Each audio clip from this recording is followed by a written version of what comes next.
আমরা ইফতার অনুষ্ঠান পালন করছি। আজকে দিনটা খুব বিশেষ দিন, 27তম রমজান। তো স্বাভাবিকভাবেই এই বিশেষ দিনটাতে আপনারা ইফতারে উপস্থিত হলে আমরা খুশি হব। দ্বিতীয় কথা, আমরা এই পশ্চিমবঙ্গে যেভাবে প্রতিদিন এ বাংলার কোথাও না কোথাও ধর্ষণ, খুন এবং নতুন করে সিন্ডিকেট রাজের দৌরাত্ম্য দেখছি,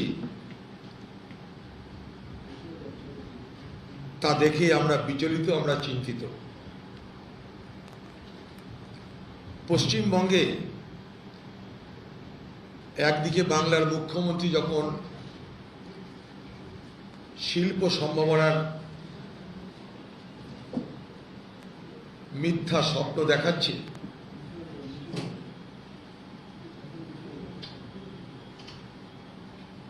সাধারণ মানুষের ট্যাক্সের টাকায় কোটি কোটি টাকা খরচ করে বিজনেস সামিটের কথা বলে বাংলার বেকার যুবকদের প্রতারিত এবং প্রভাবিত করছে। আমি এর আগেও দাবি করেছি, আজও দাবি করছি, যদি বাংলার মুখ্যমন্ত্রীর বিন্দুমাত্র সততা অবশিষ্ট থাকে, তাহলে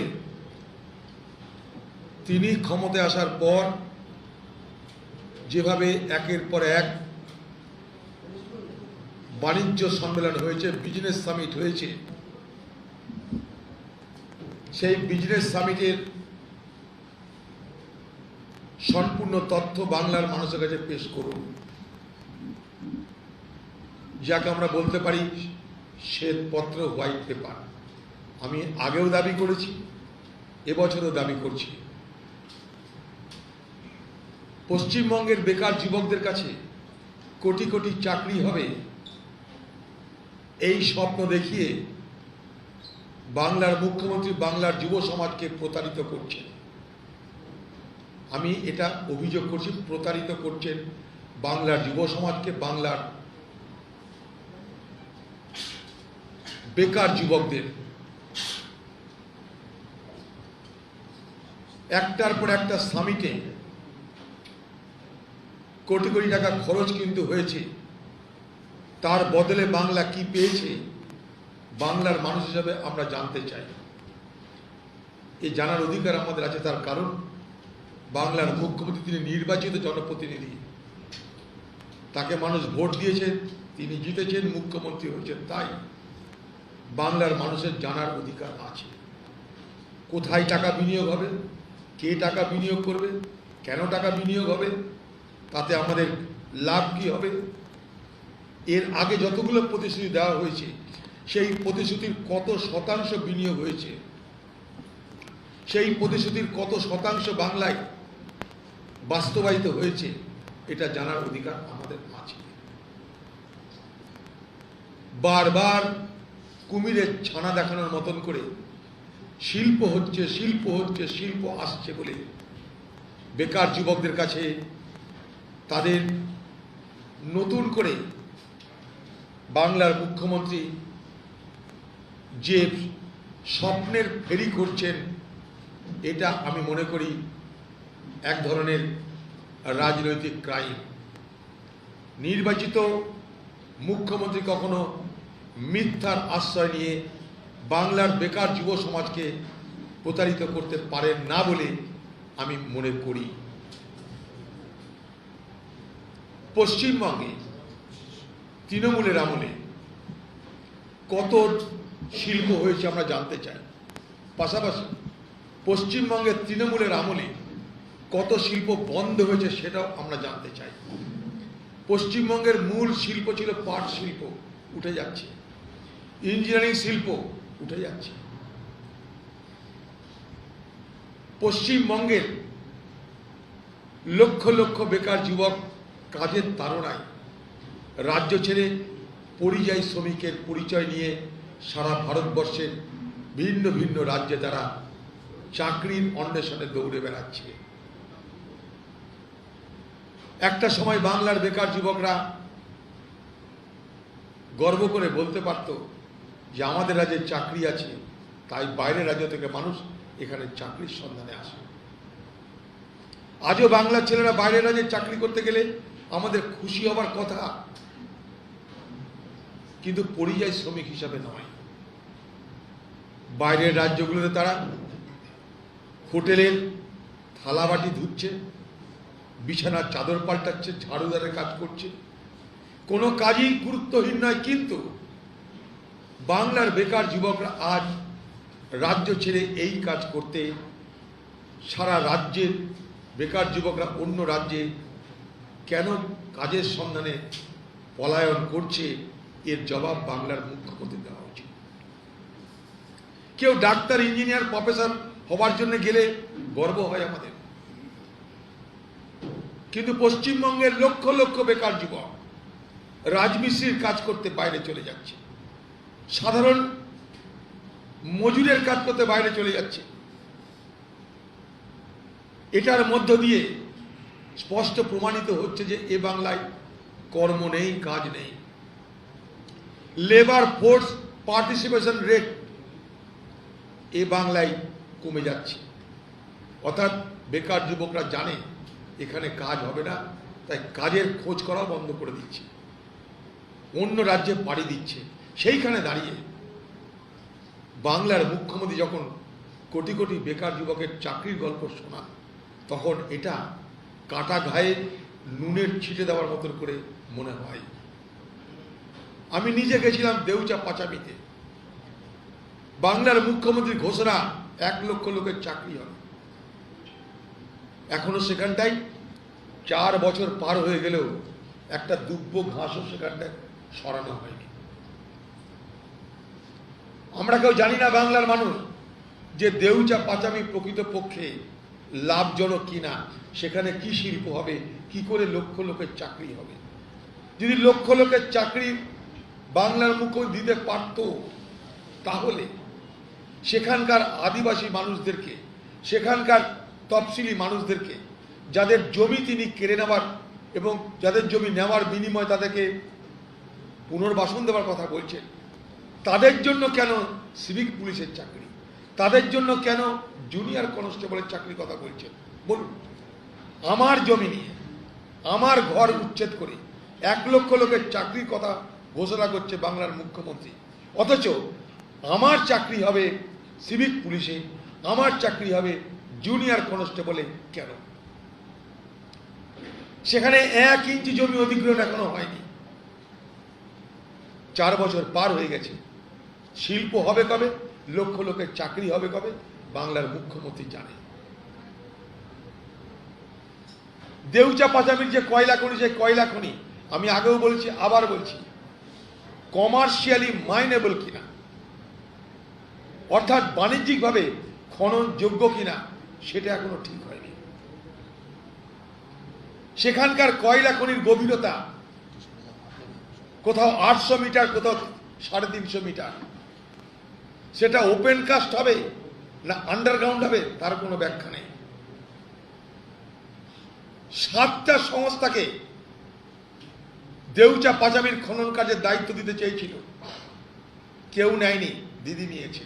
কারণ স্বপ্নের ফেরি করতে হবে বলে। বাংলায় শিল্প আমরাও চাই, কিন্তু এটাও তো জানতে চাই শিল্পটা কোথায়, শিল্পটা কি, শিল্পটা কি চোখে দেখা যাবে না, শিল্পটা কি অদৃশ্য শিল্প হবে না রাতের লোডশেডিং হচ্ছে বলে শিল্পটা দেখা যাবে না? কোথায় শিল্প? বাংলার মুখ্যমন্ত্রীর তাই আমাদের দাবি, বাংলার বেকার যুবক সম্প্রদায়কে আপনি স্বপ্নের ফেরি করে তাদেরকে প্রতারিত, প্রভাবিত করবেন না। আমরা চ্যালেঞ্জ করছি বাংলার মুখ্যমন্ত্রীর কাছে, আপনি বাংলার বেকার যুবকদেরকে এতদিন ধরে চাকরির নামে মিথ্যা কথা বলছেন, আজও আপনি সেই একই মিথ্যার বেসাতি করে চলেছেন, একই মিথ্যার বেসাতি করে চলেছেন। এটা এক ধরনের রাজনৈতিক অসততা বলে আমি মনে করি, রাজনৈতিক অপরাধ বলে আমি মনে করি। পাশাপাশি আজকে উত্তরবঙ্গ থেকে দক্ষিণবঙ্গ ধর্ষণের মিছিল চলছে তো চলছে, মানুষ পুলিশের উপর ভরসা করছে না। মানুষ বলছে সিবিআই চাই, দিদির লোকরা বলছে সিবিআই কেন, আমরা কি কম যাই? বাংলার তৃণমূলের কর্মীদেরকে নেতাদেরকে বলবো, নন্দীগ্রাম নিয়ে, সিঙ্গুর নিয়ে, নেতাই নিয়ে, ভিখারি পাসওয়ান নিয়ে সিবিআই তদন্তের আন্দোলন মমতা ব্যানার্জি করার কেন প্রয়োজন হয়েছিল? একবার কি আত্মনুসন্ধান করা যেতে পারে? সেদিন যখন আপনি সিবিআই তদন্তের কথা বলেছিলেন তখন আপনার ভুল ছিল না। আজ যখন আমরা সিবিআই তদন্তের কথা বলছি, আজ যখন মানুষ সিবিআই তদন্তের দাবি করছে, তখন আপনি তাদেরকে অপমান করছেন, তাদেরকে অবহেলা করছেন, তাদেরকে সমালোচনা করছে আপনার পার্টির লোকরা। কেন? আপনি তো প্রমাণ করে দিয়েছেন যে বাংলার বিচার ব্যবস্থা, বাংলার জুডিশিয়ারি, তাদেরও আপনার উপর ভরসা নেই, তাই আপনার পুলিশকে দূরে রেখে তারা সিবিআই তদন্তের কথা বলছে। সিবিআই তদন্তের পরিণামে ফল কি হবে আমরা জানি না। রিজওয়ানুর রহমানকে নিয়ে আপনি আন্দোলন করেছিলেন সিবিআই তদন্তে, ফল কি হবে জানি না, কিন্তু মানুষ মনে করছে পশ্চিমবঙ্গের পুলিশ কিছু করবে না যদি সিবিআই কিছু করতে পারে। অর্থাৎ সিবিআই কিছু করতে পারে না এ কথা প্রমাণ করার আগে আপনাকে বুঝতে হবে এবং জবাব দিতে হবে কেন বাংলার মানুষ আপনার পুলিশের উপরে ভরসা করতে পারছে না। আপনার পুলিশের সে বিশ্বাসযোগ্যতা শূন্য হয়ে গেল কেন আপনার আমলে? আপনি এসআইটি করিয়েছিলেন চিটফান্ড কাণ্ডে, কিছু গ্রেপ্তার হয়নি, যারা গ্রেপ্তার হয়েছে তাদের কাছ থেকে অর্থ উদ্ধার হয়নি। আপনি কথা দিয়েছিলেন টাকা ফেরত দেবেন, টাকা ফেরত দেননি।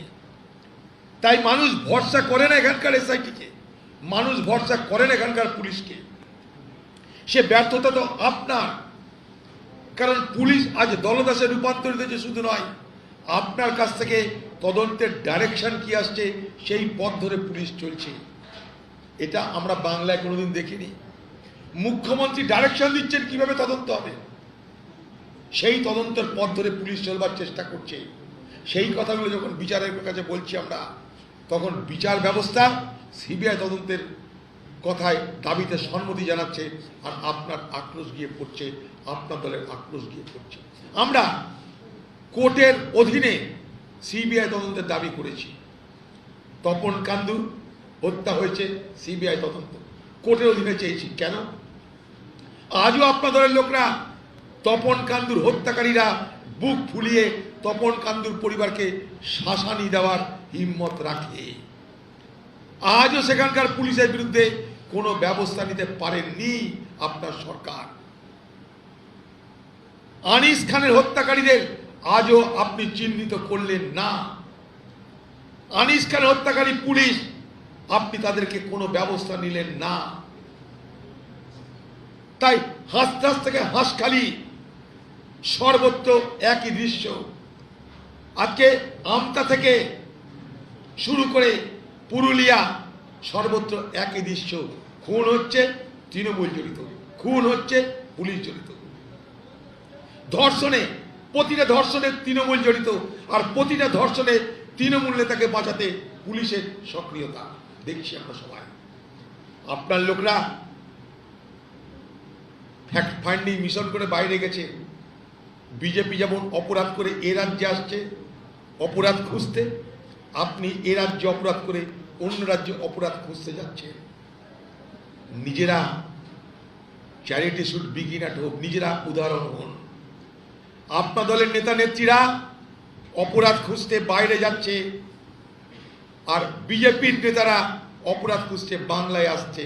এই যে একই মুদ্রা দুটো পিঠ, অপরাধ ভারতবর্ষের যে কোনাতেই হোক না কেন সেটা অপরাধ। সেটা বাংলায় হতে পারে, সেটা বিহারে হতে পারে, সেটা ইউপিতে হতে পারে, অপরাধ তো অপরাধ। হাতরাস হাঁসখালির ফারাক কিছু আছে মৌলিক? কোনো মৌলিক ফারাক নেই। হাতরাস একজন দলিত পরিবারের উপর অত্যাচার, ধর্ষণ, মৃত্যু, জ্বালিয়ে দাও। হাঁসখালি ধর্ষণ, মৃত্যু, জ্বালিয়ে দাও। সেখানকার মুখ্যমন্ত্রী বিজেপির, এখানকার মুখ্যমন্ত্রী তৃণমূলের, একই মুদ্রার এপিঠ আর ওপিঠ। ওখানকার পুলিশ বলে তদন্ত হচ্ছে, দেখছি, দেখব, তদন্ত হয় না, অপরাধী গ্রেপ্তার হয় না। এখানকার পুলিশও বলে আপনার কথা মেনে পারিবারিক গণ্ডগোল দেখতে হবে। আপনি বলে দিলেন প্রেম ছিল, আপনি বলে দিলেন গর্ভবতী ছিল, গর্ভবতী হোক, প্রেম থাক, যাই থাক, একটা নাবালিকাকে ধর্ষণ করা সেটা কি জনসেবা না? সেটা অপরাধ। বাংলার মুখ্যমন্ত্রী আপনি সেটা তো বলতে পারছেন না অপরাধ। অপরাধ তাই অপরাধীদের ধরো বলতে পারছেন না, কারণ আপনার পার্টির লোক জড়িত। আপনার সেই ইশারাতে, ইন্ডিকেশন ইজ এনাফ, আপনি ইশারা করছেন কিভাবে তদন্ত করতে হবে, সেই ইশারা অনুসরণ করছে সেখানকার পুলিশ। তাই হাতরাস আর হাঁসখালি কোনো মৌলিক ফারাক নেই, কোনো মৌলিক ফারাক নেই। নাবালিকা ধর্ষিতা, সেখানেও নাবালিকা ধর্ষিতা। এই নাবালিকা দলিত পরিবারের অর্থাৎ তফসিলি সম্প্রদায়ের, সেই পরিবারের তফসিলি সম্প্রদায়ের। এই মেয়েটাকে ধর্ষণ করে মৃত্যুর পর পুড়িয়ে দেওয়া হলো, সেই মেয়েটাকেও মৃত্যুর পর পুড়িয়ে দেওয়া হলো। তারাও গরিব, বাংলার হাঁসখালির পরিবার তারাও গরিব। সেখানেও জ্বালিয়ে দেওয়া হলো দেহ, প্রমাণ নষ্ট করে দেওয়ার জন্যে। এখানেও দেহ জ্বালিয়ে দেওয়া হলো প্রমাণকে ধ্বংস করে দেওয়ার জন্য। তাহলে ফারাক কিসের? কোনো ফারাক নেই। পার্টির রঙের ফারাক থাকতে পারে, নেতা নেত্রীর ফারাক থাকতে পারে, তাদের চরিত্রের কোনো ফারাক নেই। উত্তরপ্রদেশের বিজেপির নেতা, বিজেপির মুখ্যমন্ত্রী যোগীর যা চরিত্র, বাংলার মুখ্যমন্ত্রী মমতা ব্যানার্জির একই রাজনৈতিক চরিত্র, সত্যকে ধামাচাপা দেওয়া। তাই বাংলার মানুষ আজকে সিবিআই দাবি করতে বাধ্য হচ্ছে। সিবিআই জাদুকর নয়, সিবিআই সব সমস্যা সমাধান করে দেবে না। তাই আমরা কোর্টের তত্ত্বাবধানে চেয়েছি সিবিআই তদন্ত। 2 নম্বর, সিবিআই কাছে যাচ্ছে কেন মানুষ? যখন কলকাতায় ট্রিটমেন্ট পায় না, মানুষ ছোটে ব্যাঙ্গালোর। কলকাতা ট্রিটমেন্ট না পেলে মানুষ ছোটে টাটা মেমোরিয়াল। কলকাতা ট্রিটমেন্ট না পেলে মানুষ ছোটে চেন্নাই। হাসপাতালে চিকিৎসা না হলে মানুষ ছোটে প্রাইভেট হসপিটালে। ফারাক এইটাই, ভরসা নাই। বাংলার মুখ্যমন্ত্রী, বাংলার তৃণমূলের নেত্রী এবং তার সরকারের উপরে মানুষের আস্থা ভরসা নেই। তাই সিবিআই তদন্তের দাবি উঠছে। বাংলায় নতুন করে সিন্ডিকেট রাজ, বাসধনী, বেহালা, তাকিয়ে দেখুন একের পর এক। তৃণমূলের নেতা বলছে আরেক নেতাকে গোখরোসা, সে কামড়ালেকে মরতেই হবে। তৃণমূলের নেতা তৃণমূলকে বলছে গোখরোসা। তৃণমূলের নেতা তৃণমূলকে বিশ্বাস করে না। তৃণমূলের মধ্যে আজকে ভয়ঙ্কর অন্তর্দ্বন্দ্ব, কারণ সবটাই তৃণমূল। যে খুন হচ্ছে সেও তৃণমূল, যে খুন করছে সেও তৃণমূল, যে খুন থেকে বাঁচাচ্ছে সেও তৃণমূল। সব তৃণমূলে একাকার, তৃণমূল আর তৃণমূল। তাই বাংলার আজ এই আইন শৃঙ্খলা বিপর্যয়ের জন্য যদি কেউ দায়ী থাকে, তার নাম বাংলার মুখ্যমন্ত্রী মমতা ব্যানার্জি। আমরা তাই ঈদের পর এই বাংলা জুড়ে আইন শৃঙ্খলা পুনরুদ্ধারের জন্য আমরা আন্দোলনে নামার সিদ্ধান্ত নিচ্ছি। কে?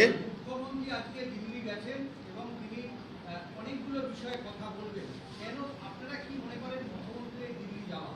মুখ্যমন্ত্রী বলছেন বকেয়া আদায়ের জন্য। মুখ্যমন্ত্রী দিল্লি যাচ্ছেন মোদিকে ম্যানেজ করার জন্য।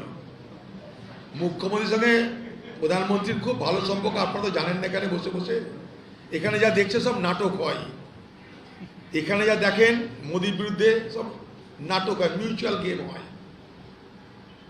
দিদি যাচ্ছে মোদির সঙ্গে দেখা করতে, মোদিকে ম্যানেজ করতে, সিবিআই যাতে বাড়াবাড়িটা না করে, ইডি যাতে বাড়াবাড়িটা না করে। আমরা তো আছি, তোমাদেরকে সাহায্য করলাম গোয়াতে, কি সুন্দর তোমরা জিতে গেলে। দেখো আমাদের এই অবদানটাকে মনে রেখো মোদি সাহেব। তো দিদি আর মোদির এই যে সমঝোতা, এই রাজনৈতিক সমঝোতাটা বাংলার মানুষের চোখে তো ধরা পড়ে না, কিন্তু এটা হচ্ছে আসলিয়াত, এটা সত্যতা। যত দিন যাবে আপনারা নিজেরাই বুঝতে পারবেন, যত দিন যাবে নিজেরা বুঝতে পারবেন। টাকা চাওয়ার জন্যে চিঠি আছে, টাকা চাওয়ার জন্যে ভিডিও আছে, টাকা চাওয়ার জন্যে সরকারিভাবে বলার অনেক ব্যবস্থা আছে। দিদির দিল্লি চলে যাওয়ার কি দরকার আছে? দিদি তো দিল্লিতে ডেভেলপমেন্টের আলোচনায় যান না, এনডিসির আলোচনায় যান না। কেন যান না? এর আগে নীতি আয়োগের আলোচনা তো যেতেন না। বাংলার মুখ্যমন্ত্রী, মনে রাখবেন একটা কথা, তাল ছাড়া নড়েন না উনি। বাংলার মুখ্যমন্ত্রী বিনা তালে কোথাও যাচ্ছেন না। তাই বাংলার মুখ্যমন্ত্রীকে নিয়ে তার দিল্লি যাত্রার একটাই কারণ না, অনেক কারণ। সব থেকে বড় কারণ, এই আদায় করতে যাচ্ছি, উদ্ধার করতে যাচ্ছি বাংলার পাওনা। এই ডামাডোলের মধ্যে, এই আচ্ছাদনের মধ্যে যেটা লুকিয়ে আছে সেটা হচ্ছে যে মোদির সঙ্গে দিদি সমঝোতা করে ম্যানেজ করতে চাইছে সিবিআই ইডিকে, যাতে আর বেশি তারা বাড়াবাড়িটা না করে। অধিকতর প্রশান্ত কিশোর এবং কংগ্রেস নিয়ে যে একটা ছোট পর্ব মাঝখানে আমরা দেখলাম, এটা নিয়ে আপনার কি অবজারভেশন? দেখুন, তিনি গেছিলেন আর কেন? প্রশান্ত কিশোর আলোচনা চেয়েছিলেন, আমরা সবাইকে আলোচনায় ইনভাইট করি। সে আলোচনায় বলতে চেয়েছিল কিছু, আমাদের নেতৃত্ব শুনেছে, এটাই কংগ্রেস। আপনারা যদি কিছু বলেন, ভারতবর্ষের কংগ্রেস নেতৃত্বকে, ভারতবর্ষের কংগ্রেস নেতৃত্ব তাকেও গুরুত্ব দেয়। প্রশান্ত কিশোর একটা নাম ফাটিয়েছে, সে কিছু বলতে চেয়েছে, তার কথা শোনার প্রয়োজন মনে করেছে, শুনেছে। সে তার প্রেজেন্টেশন দিয়েছে, শুনেছে। শোনার পর যখন সর্বভারতীয় নেতৃত্বের তরফ থেকে তাকে যা বলা হয়েছে সেটা সে শুনতে ইচ্ছুক নয়, তখন সরে গেছে। এতে নতুনত্বের কিছু নেই। আমার বক্তব্য একটা, যে দেখুন, প্রশান্ত কিশোর ম্যাজিশিয়ান তো নয়। প্রশান্ত কিশোর যদি মনে করে যে পিসি সরকারের খেলা দেখাবে, সেটা স্টেজে হতে পারে, বাস্তবে তা হয় না।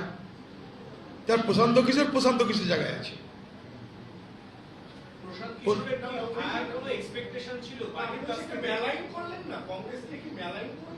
দেখুন, এরা হচ্ছে প্রফেশনাল লোক, এরা ব্যবসাদার। এদের নিজেদের প্রোডাক্ট বিক্রি করার জন্য দরজায় যায়। আপনার বাড়িতে যদি কোনো ব্যবসাদার আসে, কোনো ফেরিওয়ালা আসে, আপনার বাড়ির লোক কি তাকে বার করে দেয়? না, দরজা খুলে জানতে চায় কি ভাই কি ব্যাপার। সে 5 টাকার মাল আপনাকে 10 টাকায় দেখাবে, 10 টাকার মাল 20 টাকা দেখাবে। আপনি যদি ভালো সেখানটায় ক্রেতা হন, আপনি তখন সেটাকে ভালো করে বিচার করে দেখবেন যে এটার মধ্যে জল কত, এটার মধ্যে দুধ কত, জল দুধের ফারাক কত, তারপর আপনি কিনবেন। এরা হচ্ছে বাজারের এক ধরনের বিক্রেতা। কি বিক্রেতা? এরা নির্বাচনের সময় এরা ইলেকট্রাল প্রোডাক্ট বিক্রি করে। নির্বাচনের সময় এগুলো হচ্ছে electoral product seller. Electoral product seller তারা বিক্রি করে। যেমন দিদিকে বিক্রি করেছিল, দিদির কাছে দিদি কিছু নিয়েছে, আবার অন্য রাজ্যে গিয়েও বিক্রি করেছিল। এখানে জিতল তৃণমূল, নাম ফাটলো প্রশান্ত কিশোরের। দিদি দেখছে আরে আমার থেকে বেশি নাম ফেটে যাচ্ছে, প্রশান্ত কিশোরকে একটু দূরে সরিয়ে দিচ্ছে। প্রশান্ত কিশোর দেখছে বাজার কোথায় পাবো, চলো আরেক জায়গায় মার্কেট করতে যাই। ফেরিওয়ালার যা কাজ, আরেক জায়গায় ফেরি করতে গেছে।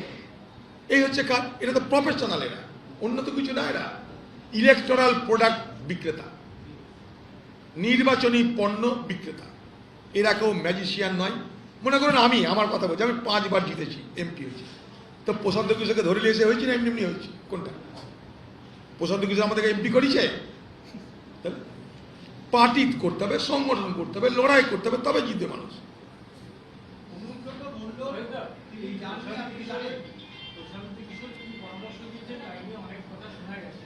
তো এই আলোচনাটা হয়ে যাওয়ার পর বাংলায় কংগ্রেসের সঙ্গে তৃণমূলের কি সম্পর্ক হবে এই ব্যাপারে কি হাইকমান্ড আপনাদের কোনো বার্তা দিয়েছে? না, আমাদেরকে কোনো বার্তা দেয়নি হাইকমান্ড। আমাদেরকে কংগ্রেস পার্টির মধ্যে চলছে, কোনো বার্তা নেই আমাদের কাছে। নতুন সালমের মধ্যে একটা স্টেটমেন্ট করেছে যে মেঘালয় প্রশান্তি কিশোরই তো আমাদেরকে কংগ্রেস থেকে ভাঙিয়ে তৃণমূলে নিয়ে এটাই তো প্রশান্ত কিশোরের কাজ। আবার সেই লক্ষ্যে নিয়ে কংগ্রেসকে এটাই তো প্রশান্ত কিশোর।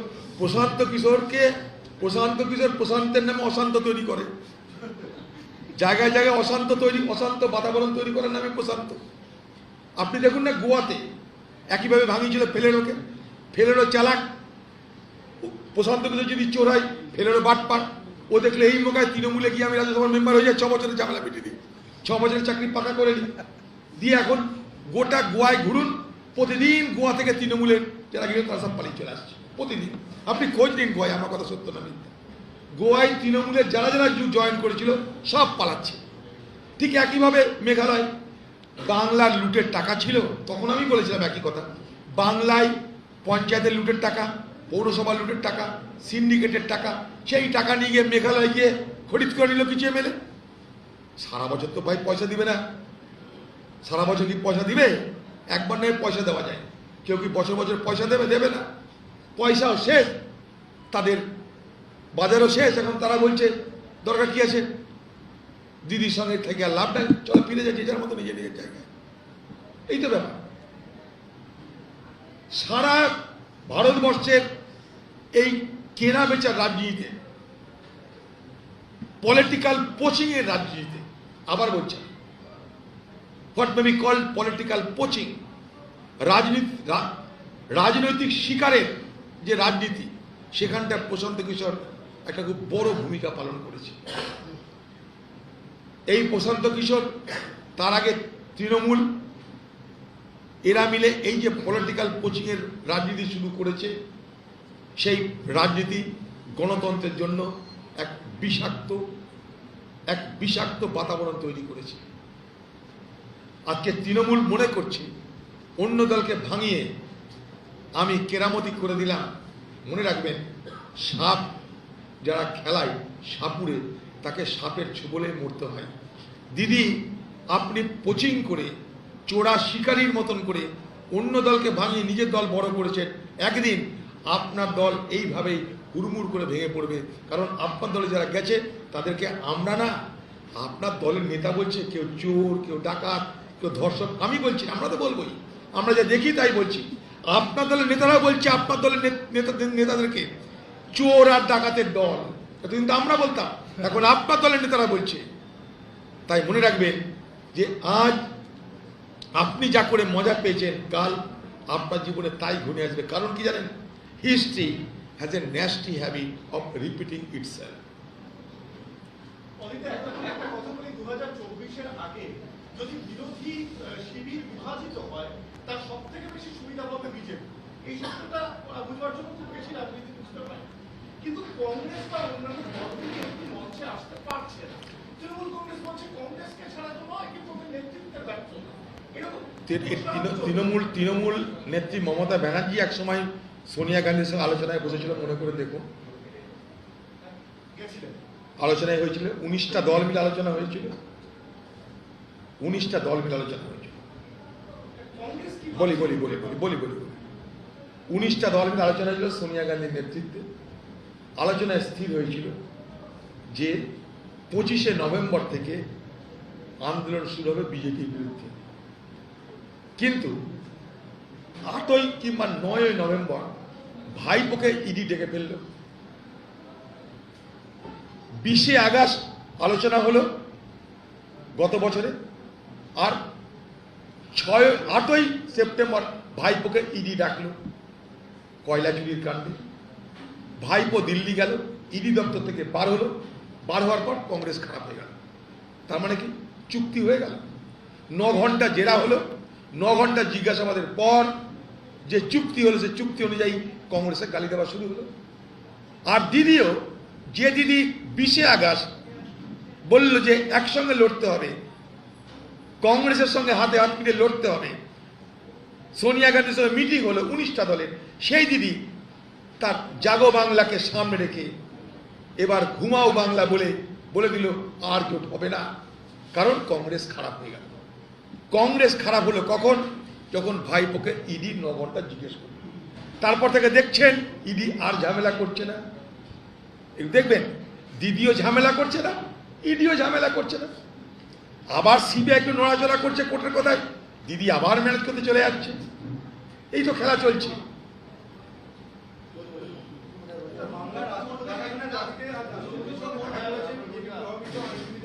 হ্যাঁ, বাংলার রাষ্ট্রপতি শাসনের দাবিতে আজকে রাষ্ট্রপতির সঙ্গে দেখা করেছে বিজেপি প্রভাবিত আইনজীবীদের সংগঠন। দেখা করার পরে বলেছে রাষ্ট্রপতি তাদেরকে আশ্বাস দিয়েছে বিষয়টা খতিয়ে দেবে। কিছু হবে না এখানটায়। বিজেপি কখনো তৃণমূলকে ডিস্টার্ব করবে না, লিখে নিন। এখানকে বিজেপির আরেক ঢপের খেলা খেলছে এখানটায়। বিজেপি যারা নেতা, তারা এখানকার যারা বিজেপির কর্মী সমর্থক, তাদের জন্যই টোটকাটা ছাড়ছে 356 আর রাষ্ট্রপতি শাসন। মোদী প্রধানমন্ত্রী তাদের, গৃহমন্ত্রী তাদের, রাজ্যপাল তাদের, পরিবেশ অনেক বলার কিছু আছে। রাষ্ট্রপতি হচ্ছে না কেন? হবে না তার একটাই কারণ, এটা যদি কংগ্রেসের স্টেট হতো রাষ্ট্রপতি শাসন জারি হতো। কংগ্রেসের স্টেট হলে রাষ্ট্রপতি শাসন জারি হতো। মোদির লক্ষ্য কংগ্রেস মুক্ত ভারত, দিদির লক্ষ্য কংগ্রেস মুক্ত বিরোধী দল। এই হচ্ছে ব্যাপার। তাই লাফালাফি হবে, চিৎকার হবে, চেঁচামেচি হবে। কোনোদিন বিজেপির নেতৃত্বে এ বাংলায় রাষ্ট্রপতি শাসন হবে না, হবে না, হবে না। হ্যাঁ,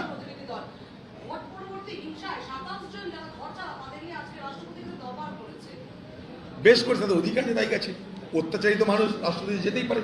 আমিও তো রাষ্ট্রপতিকে চিঠি দিয়েছি যে পশ্চিমবঙ্গে 355 ধারা প্রয়োগ করো। রাষ্ট্রপতি যাবে না, কোথায় যাবে? বেশ করেছে, গেছে, তাদের যাওয়ার অধিকার আছে। বাংলায় অত্যাচার তো হয়েছে ভোট পরবর্তী খুন, ধর্ষণ, অত্যাচার হয়েছে, শুধু না, এখনো চলছে। এ বাংলায় তৃণমূলের দালালিটা দেখুন। শীতলকুচির ঘটনায় এসপি ট্রান্সফার হয়ে যায়, বাগটুয়ের ঘটনায় এসপি ট্রান্সফার হয় না। তখন ভোট ছিল, বাজার গরম করার দরকার ছিল। শীতলকুচির ঘটনা যদি এসপি কে ট্রান্সফার হতে হয়, তাহলে বীরভূমের বাগটুয়ের কাণ্ডে এসপি কে ট্রান্সফার হতে হয় না কেন বলুন? দিদি যা করে ভোটকে সামনে রেখে করে। তার বিরুদ্ধে যদি কেউ প্রতিবাদ করতে যায়, যাবে। রাষ্ট্রপতি শোনার কাজ শুনেছে, এক্সিকিউট করার দায়িত্ব কেন্দ্রের। রাষ্ট্রপতি শাসন পশ্চিমবঙ্গে হবে না যতদিন দিদি আছে, আর দিল্লিতে যতদিন মোদি আছে, এ বাংলায় রাষ্ট্রপতি শাসন হবে না। কিন্তু ওই কুমিরের ছানা দেখানো হবে, এই তা যাচ্ছি এবার বিজেপি গুলো, এই দেখো যাচ্ছি এবার দেখে নিচ্ছি, ওই দেখে নেওয়ালেই হবে, কিচ্ছু হবে না।